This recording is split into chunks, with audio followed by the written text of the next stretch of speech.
Hello, everyone. I'm Nate Truex, and you're listening to the Croccast Podcast.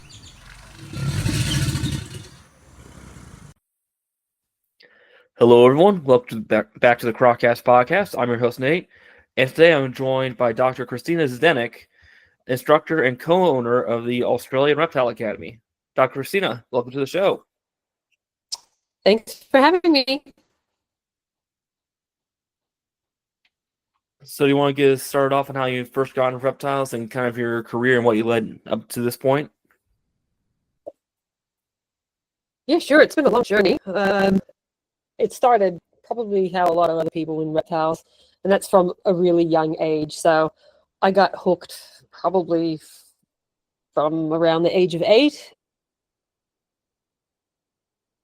A constrictor. It was so big, and I was so small that my mother thought that when, which occasionally it did, that it would eat me, and so she was terrified. But fortunately, my dad wanted us to have relationship with nature and to respect it and honor it, and I just took that to a whole nother level. All my siblings, they all do random other things. I'm the only one who does anything with wildlife conservation or snakes. But anyway, after having snakes as pets, which I highly recommend, they're great, then I moved over to Australia after doing my undergrad.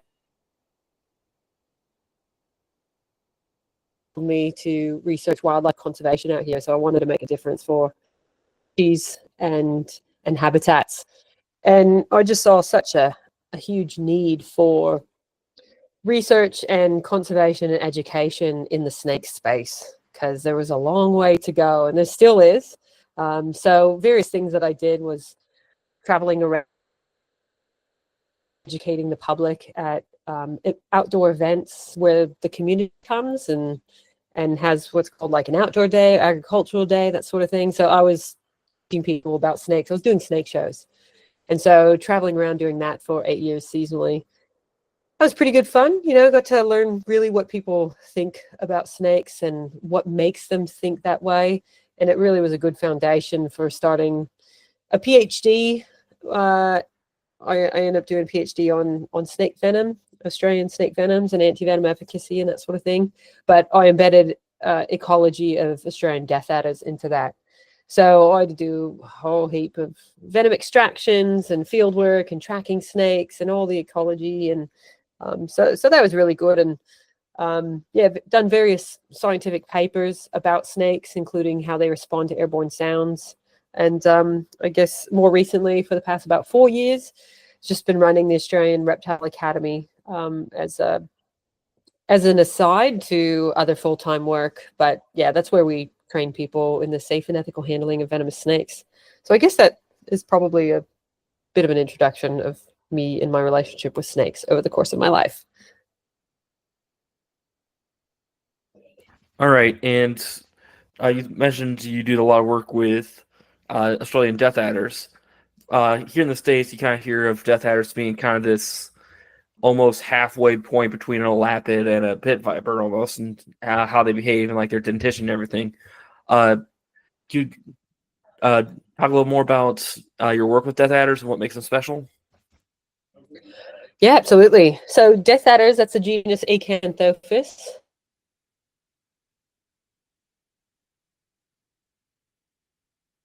Worked on Antarcticus, and specifically in an area, so Acanthopus antarcticus, called Magnetic Island. And that's because, it drew me there because I heard from the locals that they're in pretty good numbers, which is hard to come by when it comes to death adders. They're one of the first species to move out of an area or, not be able to occupy disturbed landscapes.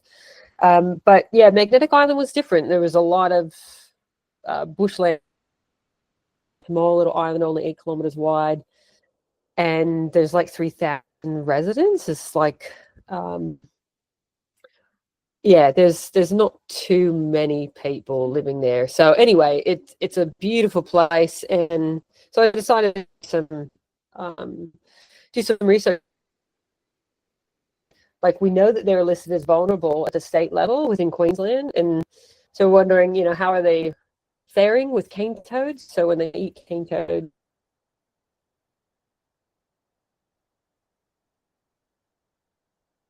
importantly, can I help reduce this human snake conflict that I was dogs to death adder bites, and people gardening and lifting up a pile of leaves and having a death adder in the face, that sort of thing. So that was a real interest for me.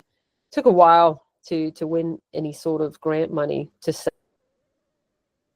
2.5 years it took me to win only $14,000, and you're supposed to like change the world and everything about it like with just the smallest amount of money. Anyway, yeah, it was a great project. I had some really good volunteers coming on board. So he's a co-owner of Australian Reptile Academy with me, and he ended up continuing the field work there for another, tracking snakes for another 3.5 weeks beyond what we did. So it was a total of 8 weeks we were tracking the animals. I would have loved to have done it for a whole year and loads of, sample sizes, but of course the trackers are expensive, your labor is expensive. And yeah, you can only really, probably one person track 10 animals a day. So interesting data that you can get out of it. Okay, and what were some of your findings with your research? Yeah, so we published one of the 2 papers so far, and one of it's about the technique that we use. It's called the subdermal stitch method, and we found that it's really important that you need to have a pilot study for each species in each habitat. That's what our strong recommendation was. We had some issues with the snakes just not having the strength to pull through when there was any sort of catching of this external transmitter. And the snakes we actually found to be a dwarf population, and that was a significant result.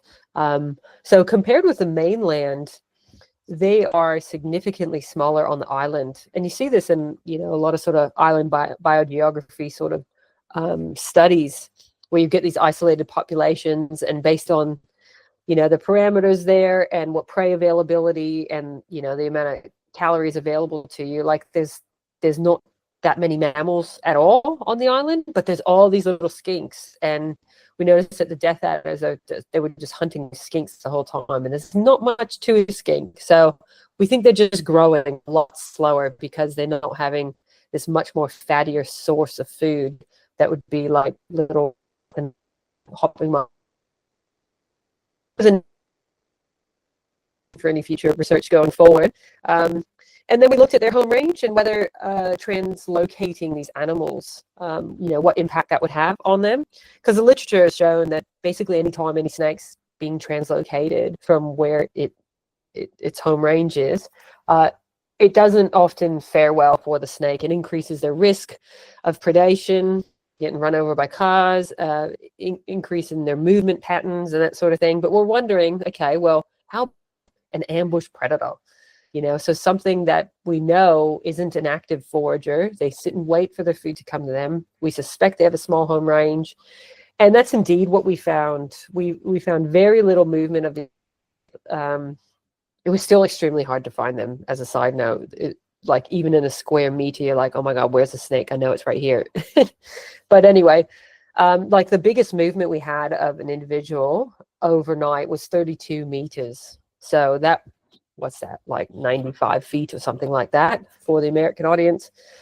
So, and we found that when they go to shed, they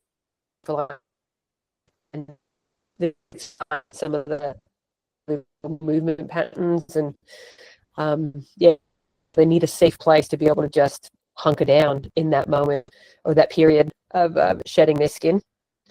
So yeah, one of the findings that might be of interest to people is that death adders, traditionally, you read the books and they say they're nocturnal, and so that's when the rest of it. But we'd also be tracking them during the day to find out where they're hiding, and to get a GPS fix on each of these animals, and found them actively, regularly hunting during the day. And so this whole putting these animals into boxes of nocturnal or diurnal, it really fails in the case of death adders. And I suspect a lot more animals, in fact. Like I watch powerful owls. This is Australia's biggest owl. And you often see them awake during the day, and they might feed a little bit here and there. And yes, they're not actively like hunting and doing this sort of thing, but they don't quite fit the bill of what people think of. So I think that's an important eye opener, is that what we think's going on is that they do these big movements if they're going to reposition where they're hunting or go find the shelter side, the female, whatever it might be, depending on the season, that they do these bigger movements at night to avoid the probably aerial predators, particularly birds, during the day. But it doesn't mean that an ambush predator can't hunt during the day, which is when their food source, mind you, is active. So for them, it's skinks. And we found that through the fecal float. So we analyzed their feces as well. And we found just loads of scales. And only 1 out of, I think, 8 fecal samples had any bit of hair in it at all. So they are definitely feeding on skinks, and they feed during the day, despite them being a quote unquote nocturnal animal. So there you go. Now we know more about death adders. How good. Yeah, I was going to say it makes sense for an ambush predator. It doesn't really matter what time of day you're hunting. If you're find your perfect little hidey hole, you just sit there, and it doesn't matter what time of day. If something comes by, if you're hungry, you grab it. Exactly. You've got to take that opportunity when it comes to you. And, you know, especially if you're eating skinks and there's not much fat to them, you're going to need all the opportunities you can get, especially if you're a female and you need that extra energy to have the babies. You're going to want to be hunting as much as possible and have the highest success as possible. That's for sure. Yeah. And you said your research with death adders was also on their venom, right? Yeah, absolutely. Yeah, I published a paper looking at the neurotoxicity and so particularly these 3-finger toxins that they have, and what that's a type of small peptide that they've got in their venom. And we looked at the target specificity of that. So we had a non-animal model, which was really great, using a machine called an octet. And you basically, it's a dip and read sort of system where you have an artificial receptor that you have synthesized. And anyway, we could, different taxa are slightly different combinations of amino acids and shapes and that sort of thing. And so you can test to see whether these venom toxins, these peptides within the venom, bind preferentially to certain taxon or others. So, you know, are they more likely to target skinks, skink lizards, or birds, or mammals, fish, and then human as well? Like what's that look like? And so, yeah, we were able to test that, and we found that they have really broadly applicable venom, doesn't really target any specific taxon. So our interpretation of that is it makes sense for an ambush predator to not be super selective on its venom, and instead have its venom be just as potent on whatever sort of comes by in order to help immobilize that prey and to take it down, as opposed to, in contrast, some other research I had on king cobras using that same dip and read system.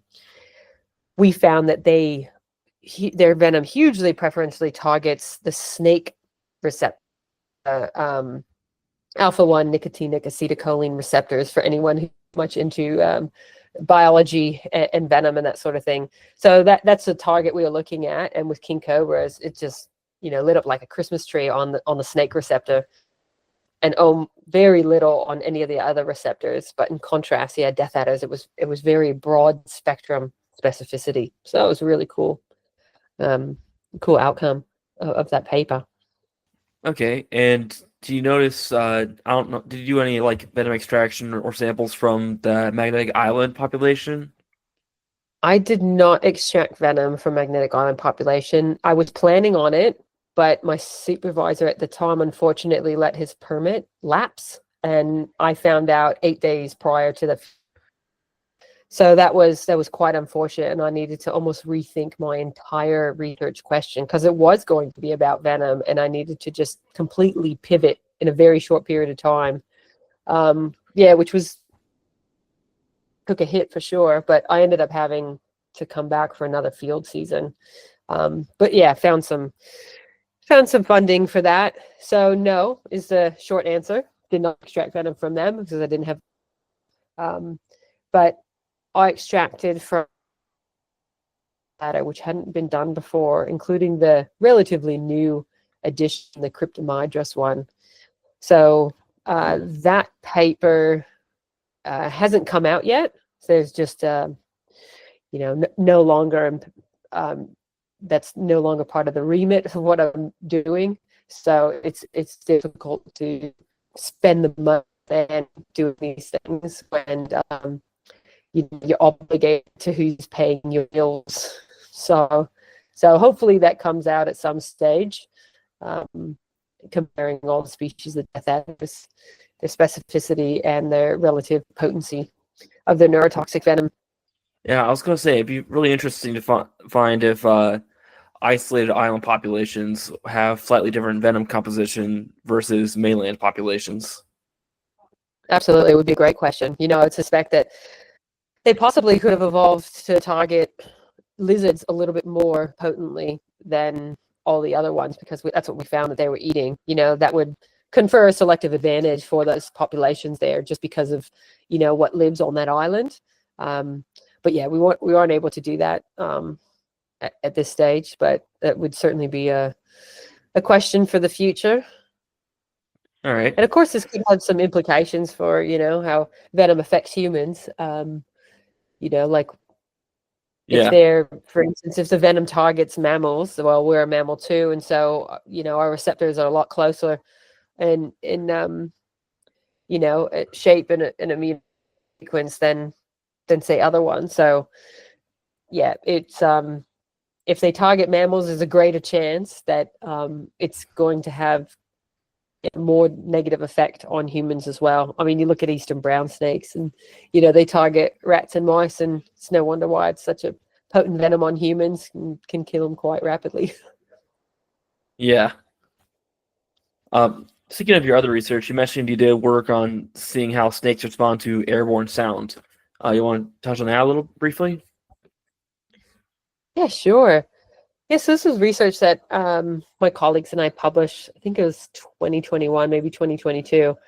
And we looked for the first time ever at how free-moving snakes responded to airborne sound. And it's crazy to think that no one's ever done this before, but it is quite difficult, especially when you're talking about all these venomous snakes. So in the past, what researchers have done is basically just studied one species of rattlesnake, and they put them in these hanging baskets and anesthetize them partially so that they can put surgically implant electrodes into their brains to see whether there was electrical responses, potentials, in response to airborne sounds. And that research indicated that yes, they did, and it was at lower frequencies. So it was a good stepping stone for us to be able to then know what frequencies to play to our snakes. But what we wanted to know was how they actually, what they thought of these sounds, what their behavior, how that changed according to these sounds. And so we needed to isolate the sounds, make sure they weren't just hearing it through or feeling it right in their scales, through the vibrations in the ground, but actually literally through the air.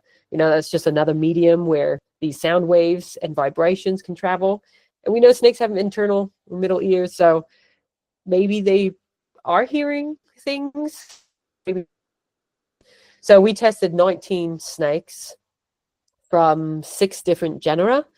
And so we had multiple representatives of each species. Of course, it would be wonderful if you had sort of 6 individuals of every species, but who's just got 60 snakes on hand? This is incredibly difficult, right? And animal ethics is stopping us left, right, and center at universities, these committees. So it's extremely difficult to do almost anything with animals that have a vertebrae.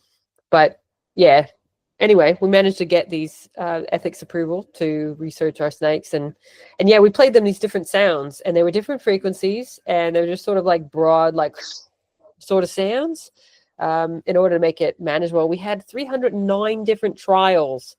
So we spent weeks and weeks there was so much contact handling that Chris A had to do. Like, it was literally a year's worth of contact handling squished into 3 weeks. And fortunately, there wasn't a bite. But yeah, we were able to find some interesting findings. Like, certain species, they would actually approach the sounds, while others, they would actually be agitated and had these real defensive responses towards sound. Other ones, they tended to go away. And so it was a real interesting result. And I hope that other researchers can use it as a springboard, stepping stone onto researching snakes. There's so little, really huge group of animals across the world. And it's just, less loved. They're a little bit out of sight, hard to find, and often underfunded. So I can understand where, we're at the place we are. But yeah, it would be nice to see more research on snakes. And the more we, put information, evidence-based information about snakes, the better we can combat all these myths and, unfairly maligned attitudes towards snakes. And were there any broad generalizations you noticed? Like, say, they're more sensitive to picking up low frequency sound versus high frequency sound, or say like diurnal species maybe more defensive versus nocturnal species maybe more inquisitive, or anything like that? Yeah, absolutely. I'll go into a little bit more detail for you. So we found that a species of python, it's called the Woma python, they actually had a curious sort of response to the sound. They would erect up into a periscope sort of behavior, and they significantly more so went toward the sound as opposed to away from the sound. So we randomized which side of the room that the sound was coming from. So it's not like they just wanted to go that direction. And so we could account for all these things. And yeah, it still came out as significant. So Woma pythons, generally nocturnal animals, semi-arboreal. They're an arid interior species, can get up to 2 meters. It would take decades to get that long, generally like 1.5 sort of max. But yeah, this species, they weren't intimidated by the sound. Instead, they were curious. And the way that we interpret that is looking at the ecology of the animal, that being a larger animal, and the individuals that we're testing, they were large. They're probably more of a top predator in there, especially at night when you haven't got these raptors, flying overhead. And so, any sort of movement or action, that might be prey for them as opposed to a predator for themselves. So that was quite interesting. Death adders, they tended to go away from the sound, which is interesting because being an ambush predator, you're vulnerable to being trampled on. So if something is like, moving and you can feel it, and, even the vibrations that apparently weren't causing ground vibrations, they still moved away. And it could be that our accelerometer that we tested wasn't as sensitive as the lower jawbone of the death adder, because they have this hoop-like low set jaw that is like fully in contact with the ground. And I think there's some interesting work that can be done there. So I think they're super in tune to what's around them. And if something is big coming toward them and they don't want to get trampled on, then they want to move out the way. Coastal taipans, so that's Oxyuranus scutulatus, they became quite defensive. They went into these behavior modes where they've got, sorry about that dog nearby, I can't do anything about it. So coastal taipans, they tended to be more defensive when we played them these sounds. And so one behavior that they did is called fixation. And that's where the animal, it's facing the direction of the sound, or they may have interpreted as a predator, and then they're slowly moving their body sideways, but keeping that head fixated on the direction of where that stimulus is coming from. And so, someone who handles a lot of snakes and has done for many years, if you ever see that in a taipan, you just stay completely still, because they are ready to strike and they're scared. And you don't want a scared taipan because they might become very defensive, right? So that was an interesting result, that they would significantly more so display these defensive behaviors. There was hissing as well from the brown snakes.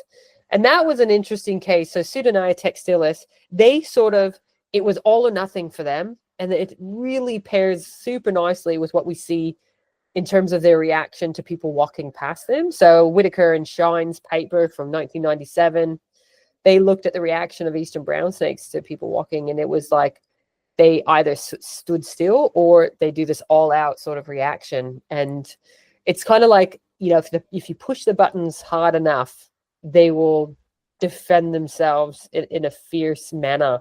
And that's what we saw with these sounds. We saw them either completely stay still, maybe do some hissing, where the whole body sort of contracts and pushes the air out to sort of alert a predator, hey, I'm here. You kind of don't want to get near me if you can help yourself. Or they would just bolt, and they do these big, quick, rapid movements in one direction. So like 2-meter movement sort of thing. So that was a fascinating result. I was gonna say with that inland taipan, it's like well, not inland, coastal taipan, my bad, but yeah, you don't want to scare a taipan, because a scared taipan is a scary taipan. Oh yeah, that's the number one rule with handling coastal taipans, is keep them happy. Because basically, if it's a decent size animal, if they want to bite you, they can and will. Yeah, so we keep it nice and calm, cool, and collected with them. Yeah, no, I'll just stick to garter snakes up here in the States. Thank you very much. Fair enough. Yeah. So I don't have Woma pythons. I obviously don't have any Australian lapids, but I do have carpet pythons. So I was kind of curious, and did you do any research on carpet pythons, and were carpet pythons involved in that snake sound study? No, we didn't. We didn't have any of those species on hand. That would be interesting, especially because there's a huge human-snake conflict with regards to that species in particular. And we've got another paper hopefully coming out by the end of the year looking at this specifically. But they are the species that's most removed in Southeast Queensland. And so it would be interesting to learn a little bit more about them. And unfortunately, we had to limit the study, and we didn't possess any in our care at that time. So we weren't able to include it. And we were limited, like we had to do the study in a soundproof room that's quite expensive to hire out. Unfortunately, our collaborator was the head of the school of sound and art and something or other. I forget the exact name of it, but that was quite handy because he just used a lot of his allotment of time renting of these very special expensive rooms in order to support our research. But we had to limit the length of time. I think we had like 3 weeks. So we weren't able to include carpet pythons, but future people, that'd be a good one. How big is your carpet python? I have a couple of I don't even know what they're called anymore, like maybe Iron Jaya or Transfly River carpets, like the ones you find up in New Guinea. I have a male who's probably a meter long, maybe a little bit more than a meter long, and then a couple of younger females. One's maybe 50, 60 centimeters, and the other one's like 30 centimeters. Oh, I'm sure they're beautiful. It's that's one benefit to living in the States. You can have exotic reptiles. Here in Australia, you can't have any. There's like very few exceptions. They've just been grandfathered in. Some people have managed to convince the government, because they live on like Australian islands. You can have Varanus prasinus, for instance, or like white-lip pit vipers and white-lip so yeah, it would be pretty cool to live in a place where you can have exotic snakes. I'm a little bit jealous, to be honest. Well, you guys could also get Parentes, and those are pretty much non-existent over here, so I'm kind of jealous of that. Oh my God, they're the best. They're so gorgeous and smart.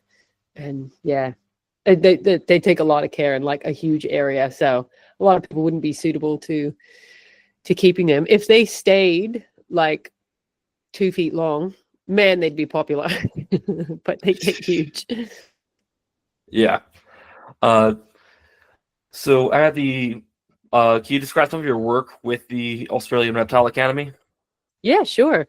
We've been operating for 7 years now, and what we do is train people in the safe and ethical handling of Australian venomous. And we tell people handling Australian venomous snakes is no joke. So definitely leave it to the professionals. And then you ask yourself, well, how do the professionals get trained? Well, it's us. We train the snake catchers, the fauna spotter catchers, the ecologists, the vets, vet nurses, and even just university students interested in wildlife as well, wildlife carers, and even people who want to just manage snakes on their own property if they live out where there's no snake catchers available or they can't afford them on a regular. So a range of people we train, and it's a full day course. So we limit the number of students, and it's Chris Hay and I are the instructors, and we start with some theory, and we start it slow and we work people up. And yeah, we do these courses, but we also do a range of education for the public. So we sometimes do these community workshops when they're, trying to understand how to better live and coexist with snakes. For instance, if there's a snake bite death in the community and everyone's scared and they want to, have trustworthy evidence-based information. And that's what we provide. And like we've got another one where we're going to be training council workers. So these are local government employees who are out there doing the management of parks and gardens and pathways. And so they need to know how to identify a snake, what it is, so that they can assess the risk, and then maybe they can manage that as well themselves. So yeah, a range of stuff that we do. We provide snakes for media as well. We do some television work here and there. So yeah, a few different things we do at the Reptile Academy. Sometimes are involved with research, like other researchers around the world need some samples from something like that. And yeah, we're definitely open to that. And, yeah, all about snakes, that's for sure. So what would you say is your most frequent job at the academy?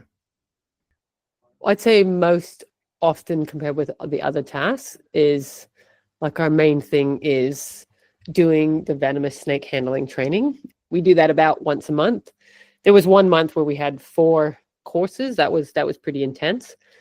But usually it's about once a month. And sometimes we travel as well. So sometimes we have to fly with our snakes. And yeah, so we're just have got a demand to fill in another city, and the snakes have to come with us. Like, it can become a little bit expensive. Like, you wouldn't believe how expensive it is to ship live animals on a plane. It actually costs as much as shipping 2 people on the plane. So, but yeah, no, we that's probably the main thing is Second, but okay. What we say are maybe not all, but what are some of your most prominent species that you keep at the academy? Our most prominent one is coastal taipans. So we've got 5 individuals.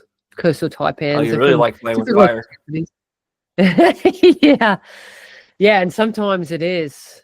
I tell you, it's a couple individuals, and we've had to have pretty serious conversations, Chris and I, about how to manage the behavior. Like if they throw temper tantrums, we call them. Like sometimes they have a bad day, and we need to be aware which animals are capable of that, and what sort of things, what activities they don't like. Whether it be putting into a bin or putting them back into the enclosure, or any smell of bleach. Like the key to safety for us is knowing the individuals. They all have their own personalities, and knowing that, and staying one step, and gives us the safety edge that we need. So an example would be, just to give a concrete example for your listeners, a snake by the name of Boss. So I've named her Boss because she's absolutely the boss. She is got to be 2.1 meters. We're going to properly measure her in a few weeks, actually. But she's a coastal taipan, so Arcurinus scutulatus. And she is huge. Like for a female to get that huge, it is very impressive. And she's got the weight on her. She's so healthy, beaming. She's maroon, or you'd say maroon in the States, color, absolutely gorgeous. But she has this thing about her where you can't force the issue. If you want her to come out and you just start pulling her and she's not into it, she will do this thrashing. And the problem with thrashing is twofold. One, she could hurt herself by whipping her head up against the bin and fangs, then bleed her gums out. The second issue is that there's no other step between thrashing and biting. So you're very close to a stage where she's just going to turn around and bite you. And that could very well be close to death for us, especially if we don't have Taipan-specific antivenom, which we know our nearby hospital doesn't. They would give us polyvalent antivenom. But anyway, so with her, it's giving her all the time in the world. She chooses when she wants to come out. So we just give her all the time. We introduce her to the hook, take it slow. We encourage her to come out. If she wants to go back, we just let her sit. And then we wait basically till she wants to come out, and we take it just ever so slowly. And we give her the impression that she's the one deciding what she's doing, and we're not pushing the envelope. So yeah, just one example of knowing the personality of animals, how that keeps us safe, and how we alter our standard operating procedures, personality of these individual snakes. It's pretty cool. And besides the inland taipans, what are some other species you keep? Do you keep eastern browns or red belly blacks or anything like that? Oh yeah, that was coastal taipans, by the way. You keep gravitating toward inland taipans. Just fair enough. They're pretty cool. That's sorry, it's just the ones you always see glorified in the media for some reason. Yes, especially over there. Oh no, and we do have one inland. His name is LD50, and man, he's huge. He's oh yeah, that's such a good name for an inland taipan. Yeah, yeah, he's cute.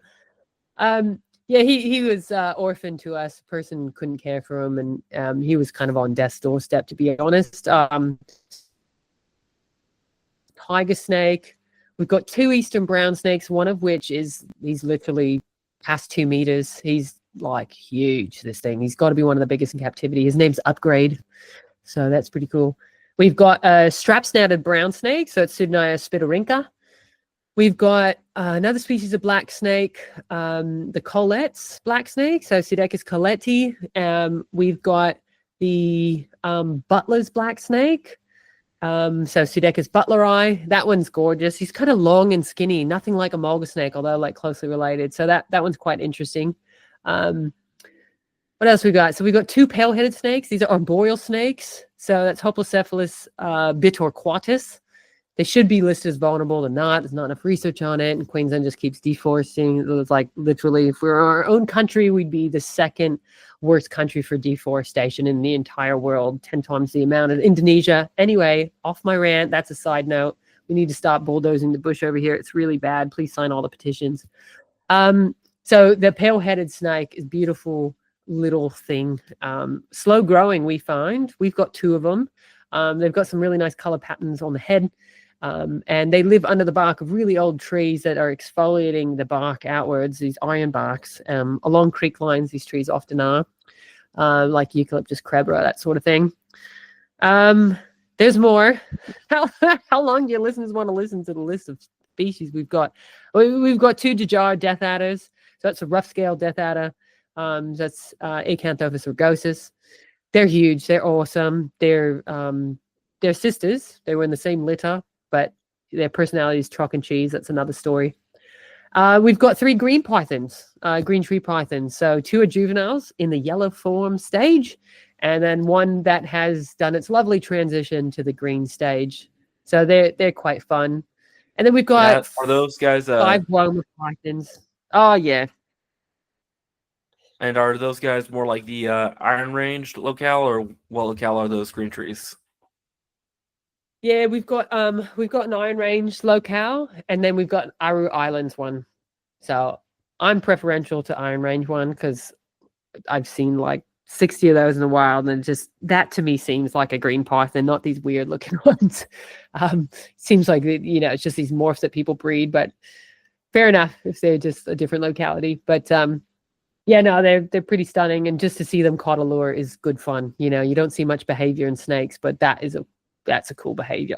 And they start to get Yeah. used to you being the, one that brings a prey, and they caught a lure at you. You're like, oh, that's cute. Yeah. Yeah. So yeah. Oh, look. I'll stop there. We've got more, but And a partridge in a it's a pear big long tree. laundry list. Yeah. So, uh, do you guys also have any sorts of lizards at the academy, or is it mostly just snakes? No, we do too. Yeah, we've got some cool monitor lizards. We've got a Mertens water monitor lizard. So he should be about 30 years old. His name's Veggie. We've got a mangrove monitor lizard. So he's a beauty. He's got this huge enclosure that Chris built, and he's got 400 liter, don't know how many gallons. But anyway, I can sit in the pond. It's huge. It's really nice. He loves swimming in that. Climbing up on his branches, that sort of thing. So mangrove monitor, and then we've got these things called epsies, which are Agurnia epsisolus. They're these small little eastern pilbara spiny-tailed skinks, the common name, and they're orange and black, and they're just awesome with their spiky tails and their thick, fleshy tongue, and easy to feed because you don't need crickets. Crickets are annoying. So yeah, we've got some blue tongue skinks. We've got western blue tongue and the common blue tongue. So they're quite cool. One of them's 520 millimeters long. He's like almost the whole length of your arm. It's very impressive. It's no wonder why some people think they look like snakes, with their little legs sort of get tucked underneath when they're running along quickly. They get called for snake call out sometimes. It's quite funny. Well, think they're that's all patterning it it. is. I was gonna say I've had noticed blue tongue skinks, their patterning almost kind of resembles death adders in terms of how they're banded. That's right. Yeah, absolutely. People think they're tiger snakes. Definitely. If they don't see the head or the legs, then absolutely. And if you're not, I don't know, a herp, to us, you're like, how on earth? But someone who's like, scared, and they just see this image and it's roughly resembling a snake, and they know it moved, it has some patterns of like, oh my God, it's a snake, and I'm scared and I need it removed. Yeah. So it happens sometimes. Which is the stores monitor, and he's a pygmy monitor, and he's cute, and his name is Little.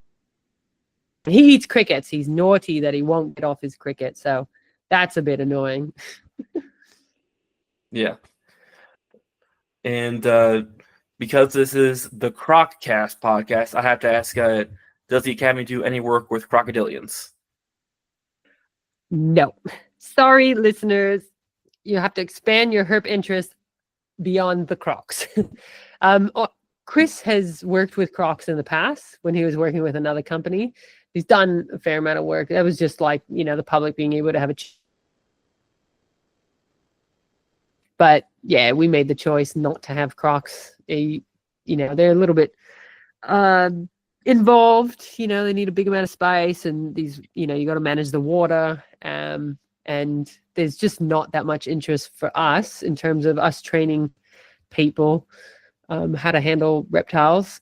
If anything, it'd be monitor lizards that they would want to be able to capture for on-site sort of, fauna spotter catching, managing wildlife for the industry. That's of interest, but crocodiles is very minute number of people, and it's just people basically who work at zoos, and in which case you just get trained by someone else at the zoo. Yeah, for 99.99% of people, the amount of here's your steps for handling a crocodilian. Step 1, don't. Yeah. You see these people like in the Everglades who want to just think alligator, and they just get torn up, and it's like, well, fair enough. Like, this thing thinks it's, and they underestimate them because they see that they don't move much, but hey, when they need to, they absolutely will. Yeah, at least it wasn't a salty or a Nile. True. Yeah, absolutely. I would not want to encounter one of them, that's for sure. Yeah. So earlier on, you mentioned you did some work with king cobras and their venom. You want to talk about that real quick? Yeah, sure. So I've been venom work, by the way. It's people just buying venom from other suppliers that do this for a living. So anybody who's interested in studying venom, they often think, oh, I'll get to have this like glorious field work, interact with snakes, and then I'll test the venom. No, vast majority, I'd say like 98% of the venom work is not that. It was a rare case that I was able to include it, but that's just because I happened to be able to win a grant to be able to go and do this sort of field work. It's often just so expensive and yeah, time consuming and dangerous, right? So anyway, we got this venom shipped into us from our suppliers, and then we're just looking at the preferential toxicity toward different taxons. So yeah, we tested it against humans, rats, mice, which is different again, and then birds, and I might be missing one just off memory. And it hit most of these targets in a fairly low manner in terms of how much light it shifted by its binding on this this biosensor, it's called. And however, when we test it with snake, it just boom. So it really bound to the snake. It's like that toxin was designed to hit that target. So that was a really cool find because, of course, Ophiophagus, like snake loving, snake eating rather.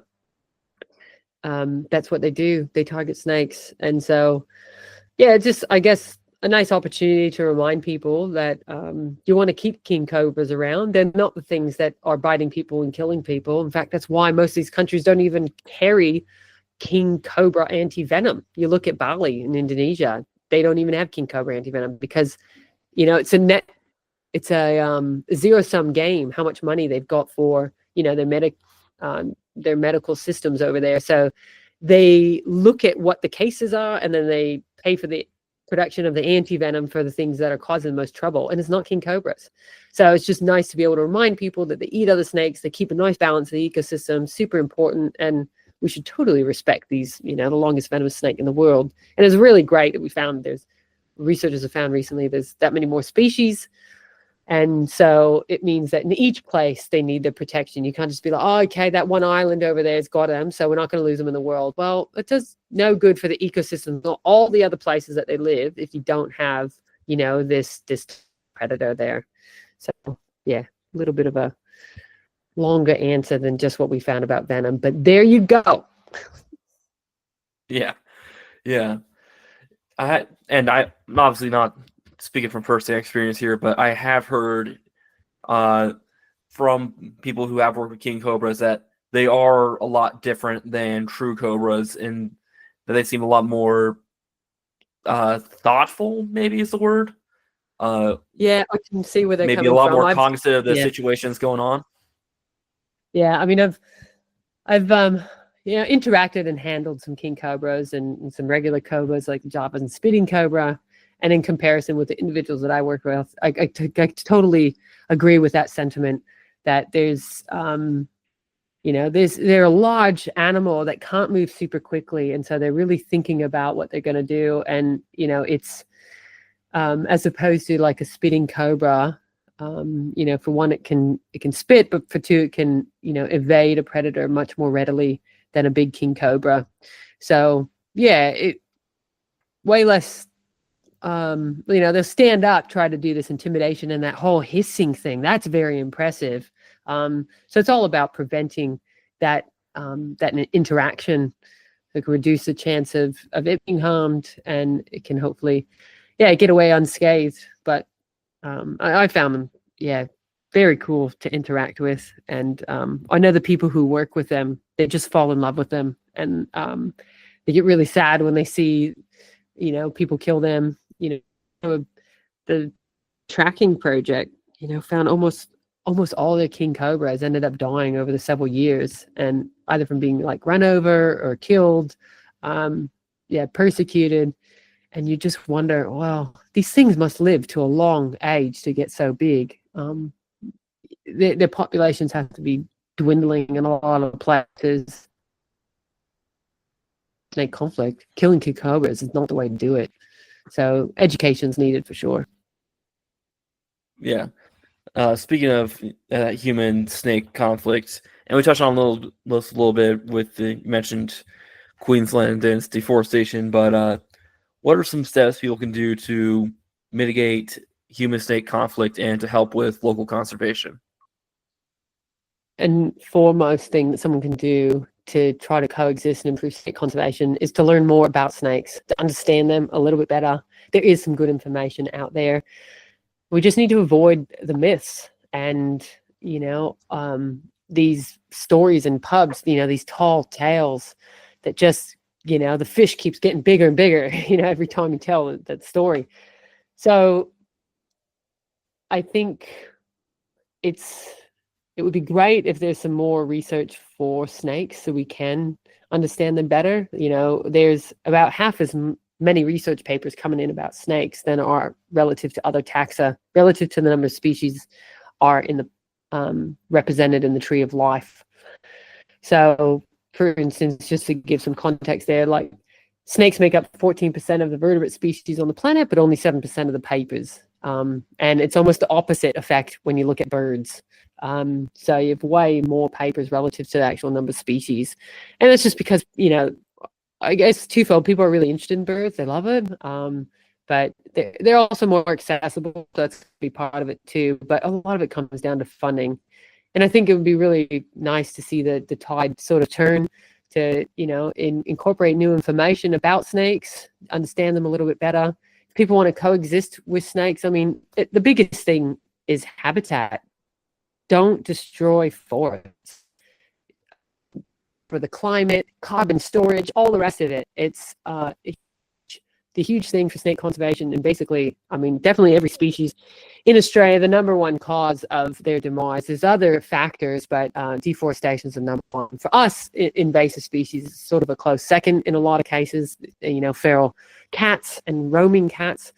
But I mean, as an individual, what they can do in their own property, plant native plants, locally native plants. I'm not talking, just native to your continent.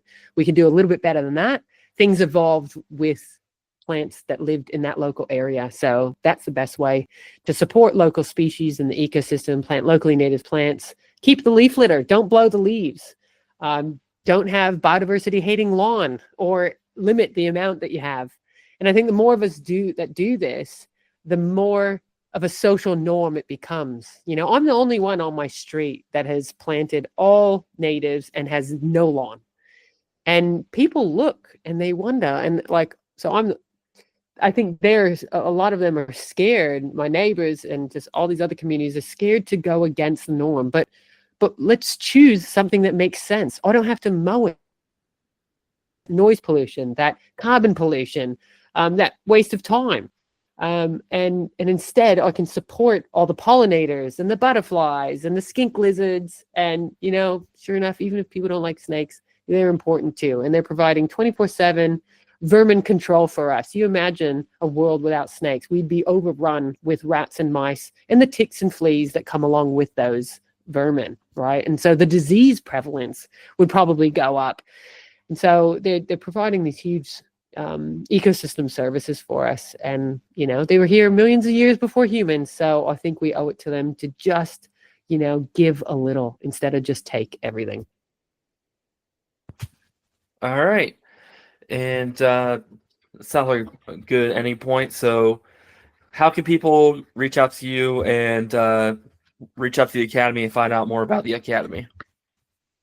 Yeah, sure. I guess the quickest, most visual way would be on Instagram. So we're Chris and Christina on Instagram. So it's chris.and.christina. We are also on Facebook. We're working on a website for all those folks. It's a long and expensive process, a bit annoying, but it'll get there. And yeah, other than that, I mean, we threw out some research we put on those pages as well. But if anyone's traveling to Australia and coming through Brisbane, you might want to join our course and can see about 10 different Australian species and get to handle and interact with them for the day. Totally understand if you want to see them out in the bush. Good luck finding them. But yeah, we've got them here, and get in touch if you want to do a course. At this stage, it's emailing us at Australian Reptile Academy at gmail.com. And you can find out our schedule. We generally, as I said, run them about once a month, and we'll set a course date 1 max sort of 2 months ahead of time, just so everyone knows. All right. And with that, thanks for coming on the show. All right. Thanks for having me. All the best.